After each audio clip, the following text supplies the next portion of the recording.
Полицейские вновь задержали любителей наркотиков. В Нерингре с крупной партией гашишного масла поймали машиниста техногенно-опасного предприятия и мастера салона красоты. Подробности у нашего корреспондента Виталия Абрамова.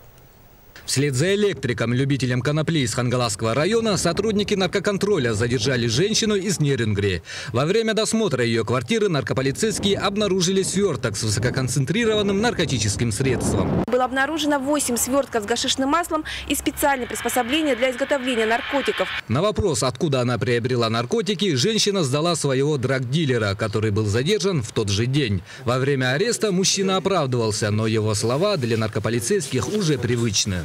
Вам принадлежит? Да. Понятно. Откуда оно у вас? Нашел. Понятно. Кроме 4 свертков в руках, у машиниста техноген-опасного предприятия была изъята и обнаружена пачка из-под сигарет, в которой он спрятал еще 9 пакетиков с гашишным маслом. В настоящее время в отношении задержанных возбудили уголовные дела. Проводятся дальнейшие оперативно-розыскные и следственные действия по установлению каналов поставки наркотиков в южные регионы Якутии. Виталий Абрамов, Василий Слепцов, НВК Саха, Якутск.